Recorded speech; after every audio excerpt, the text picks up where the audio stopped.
Rational বা যুক্তিবাদী হওয়া এই কথাটা শুনলেই আমাদের মাথায় কি আসে? হয়তো খুব বুদ্ধিমান কেউ যে সবকিছু লজিক দিয়ে বিচার করে, তাই না? কিন্তু আজকের এই আলোচনায় আমরা দেখব যে এই ধারণাটা আসলে কতটা অন্যরকম হতে পারে। শুরুতেই একটা বেশ ধাক্কা দেওয়ার মতো কথা শোনাই। দার্শনিক ডেভিড হিউম একবার বলেছিলেন, যুক্তি আসলে আবেগের দাস, আর সেটাই হওয়া উচিত। ভাবা যায়? আমরা তো সবসময় ভাবি যুক্তি আর আবেগ হলো দুটো সম্পূর্ণ আলাদা জিনিস। তো চলুন এই বিষয়টা নিয়ে একটু গভীরে ঢোকা যাক। তাহলে আসল প্রশ্নটা হলো, যুক্তিবাদী হওয়ার সত্যিকারের মানেটা কি? বিশেষ করে অর্থনীতি আর গেম থিওরির চোখে এর উত্তরটা কিন্তু আমাদের বেশ অবাক করে দিতে পারে। আচ্ছা, প্রথমেই আসা যাক সবচেয়ে জরুরি ধারণাটাতে। সেটা হলো, কে কি ভাবছে সেটা বড় কথা নয়, কে কি করছে সেটাই তার আসল পরিচয়। অর্থনীতিতে এর জন্য একটা দারুণ টার্ম আছে, রিভিলড প্রেফারেন্স বা প্রকাশিত পছন্দ। মানে ব্যাপারটা খুব সোজা, কে কি ভাবছে বা বলছে সেটা নিয়ে মাথা ঘামানোর দরকার নেই, শুধু দেখতে হবে সে আসলে কি করছে। ধরুন, কেউ সারাদিন বলছে যে স্বাস্থ্যকর খাবারই তার সবচেয়ে প্রিয়, কিন্তু প্রতিদিন লাঞ্চে যদি তাকে বার্গার খেতেই দেখা যায়, তাহলে অর্থনীতি বলবে তার আসল পছন্দ কিন্তু বার্গারই, কারণ তার কাজই তার আসল পছন্দটা প্রকাশ করে দিচ্ছে, মুখের কথা নয়। আর এখানেই আসল বিষয়টা, অর্থনীতিবিদদের কাছে কেউ কতটা স্মার্ট বা তার ভাবনা কতটা যুক্তিসঙ্গত সেটা জরুরি নয়। একমাত্র যে জিনিসটা ম্যাটার করে তা হল তার পছন্দগুলো সময়ের সাথে কনসিস্টেন্ট বা সামঞ্জস্যপূর্ণ কিনা।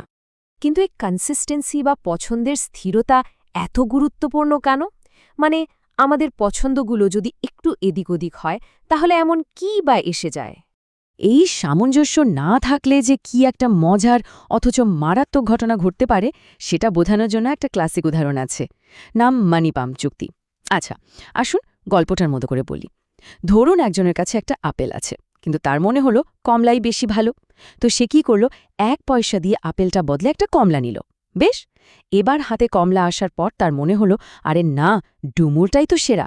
তো সে আবার 1 পয়সা খরচ করে কমলাটা বদলে একটা ডুমুর নিল। কিন্তু এখানেই শেষ না, ডুমুরটা হাতে নিয়ে তার হঠাৎ মনে পড়ল, না, আপেলটাই তো সবচেয়ে ভালো ছিল। তো সে আবার 1 পয়সা খরচ করে ডুমুরটা দিয়ে সেই আপেলটা ফেরত নিল। এবার ভাবুন তো কি হলো, সে কিন্তু সেই আপেল নিয়েই বসে আছে যেখান থেকে শুরু করেছিল, কিন্তু মাঝখান থেকে তার পকেট থেকে 3 পয়সা হাওয়া। কেন হলো এমন? কারণ তার পছন্দগুলো একটা চক্রের মধ্যে ঘুরপাক খাচ্ছিল, কোনো স্থিরতা বা কনসিস্টেন্সি ছিল না। চলুন এবার পরের অংশে যাই আর কথা বলি ইউটিলিটি বা উপযোগিতা নিয়ে। এই শব্দটা নিয়ে আমাদের মধ্যে একটা বেশ বড় ভুল ধারণা কাজ করে।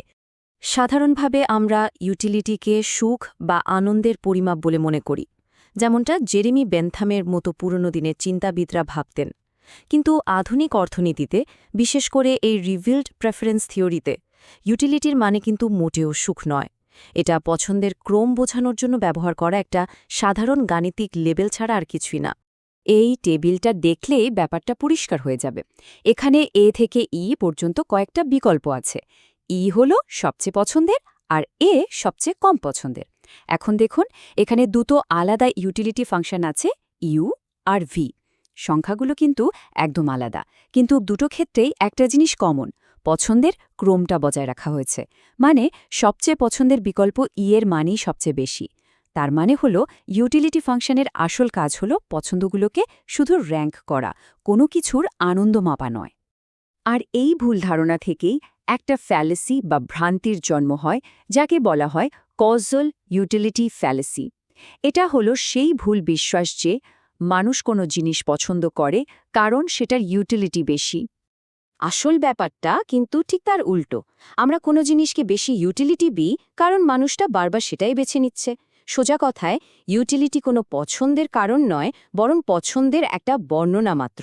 ইট describes choice, it doesn't cause it. বেশ, এবার এই ধারণাগুলো একটা খুব বিখ্যাত সমস্যায় ফেলে দেখা যাক। সমস্যাটার নাম প্রিজনার্স ডিলেমা বা কয়েদির উভয় সংকট। এখানে র্যাশনাল বা যুক্তিবাদী সিদ্ধান্তকে প্রায়ই ভুল বলে মনে হয়। স্ক্রিনে আমরা যেটা দেখতে পাচ্ছি সেটাই প্রিজনার্স ডিলেমা। এটা গেম থিওরির খুব নামকরা একটা পরিস্থিতি, যেখানে দুজন খেলোয়াড়ের সিদ্ধান্ত একে অপরের ভাগ্য নির্ধারণ করে। খেলাটা হলো দুজন খেলোয়াড়কে ঠিক করতে হবে তারা একে অপরকে সহযোগিতা করবে, যাকে বলা হচ্ছে ডভ, নাকি বিশ্বাসঘাতকতা করবে, মানে হক চাল দেবে। তাহলে যুক্তিসঙ্গত চাল কোনটা হওয়া উচিত? এই টেবিলটা, যেটাকে পে অফ ম্যাট্রিক্স বলে, এটা একটু ভালো করে দেখি চলেন। সংখ্যাগুলো হলো কে কি পাবে তার হিসেব। আমরা শুধু অ্যালিসের দিক থেকে ভাবি, কেমন? ধরেন বব ডাভ খেলল, মানে সহযোগিতা করল। অ্যালিস যদি ডাভ খেলে সে পাবে 2, আর যদি হক খেলে মানে বিশ্বাসঘাতকতা করে তাহলে পাবে 3। তো কোনটা ভালো? অবশ্যই 3, মানে হক খেলা। আচ্ছা, এবার দ্বিতীয় সিনারিওটা ভাবি। ধরেন বব হক খেলল। এখন অ্যালিস যদি ডাভ খেলে সে পাবে 0, আর যদি সেও হক খেলে তাহলে পাবে 1। এখানেও কোনটা ভালো? অবশ্যই 1, মানে হক খেলা। তার মানে কি দাঁড়ালো? বব যাই খেলুক না কেন, অ্যালিসের জন্য হক খেলাটাই সবসময় লাভজনক। এই কারণে যুক্তিসঙ্গত সিদ্ধান্ত হল হক খেলা, কারণ এটা একটা ডমিনেন্ট স্ট্র্যাটেজি, মানে অন্য খেলোয়াড় যাই করুক না কেন এই চালটা সবসময় সবচেয়ে ভালো ফল দেয়। কিন্তু ফলাফলটা কি হলো? দুজনেই যুক্তির পথ ধরে হক খেলল আর পেল মাত্র 1 পয়েন্ট করে। অথচ তারা যদি সহযোগিতা করত তাহলে কিন্তু দুজনেই 2 পয়েন্ট করে পেতে পারত। এখানেই তো মজাটা। ব্যক্তিগতভাবে যুক্তিবাদী হতে গিয়ে তারা সম্মিলিতভাবে একটা খারাপ ফলাফলের দিকে চলে গেল। কিন্তু যদি খেলোয়াড়দের পছন্দগুলোই অন্যরকম হতো, ধরুন তারা বিশ্বাসঘাতকতার চেয়ে পারস্পরিক সহযোগিতাকেই বেশি দাম দেয়, তখন কিন্তু পুরো খেলাটাই পাল্টে যাবে আর যুক্তিসঙ্গত ফলাফলও বদলে যাবে। ডান দিকের এই রেসিপ্রোকেটার গেম ম্যাট্রিক্সটা দেখুন। এখানে দুজনের জন্যই ডাভ খেলাটা একটা স্থিতিশীল অবস্থায় পৌঁছে যায়। এর মানে হল যুক্তিবাদিতা কিন্তু কোনো ধ্রুবক জিনিস নয়, এটা নির্ভর করে খেলাটা কি আর খেলোয়াড়দের পছন্দগুলো কেমন তার উপর। তাহলে শেষ কথা কি? যুক্তিবাদিতা আর নৈতিকতা কিন্তু এক জিনিস নয়। এই পুরো আলোচনা থেকে আমরা আসলে কি শিখলাম? খুব সংক্ষেপে বললে, অর্থনীতির ভাষায় যুক্তিবাদিতা মানে হল পছন্দের সামঞ্জস্য। আমাদের পছন্দগুলো কাজের মাধ্যমে প্রকাশ পায়, কথার মাধ্যমে নয়। ইউটিলিটি কোনো সুখের মাপকাঠি নয়, এটা শুধু সামঞ্জস্যপূর্ণ পছন্দকে বর্ণনা করার একটা টুল। আর সবচেয়ে বড় কথা, যুক্তিবাদী হওয়া মানেই স্বার্থপর, খুব চালাক বা খুব নৈতিক হওয়া নয়। এই যে এত সব অবাক করা ধারণা, এগুলো নিয়ে কেন বেনো মোরের লেখা র্যাশনাল ডিসিশনস বইটিতে খুব বিস্তারিতভাবে আলোচনা করা আছে। সবশেষে একটা প্রশ্ন রেখে যাই, যদি যুক্তিবাদিতার মানে শুধু নিজের পছন্দের সাথে সামঞ্জস্যপূর্ণ থাকা হয়, তাহলে এমন একটা পৃথিবীতে কি হবে যেটা এতটাই বড় আর জটিল যে সেখানে সবসময় সামঞ্জস্যপূর্ণ থাকাটাই হয়তো অসম্ভব।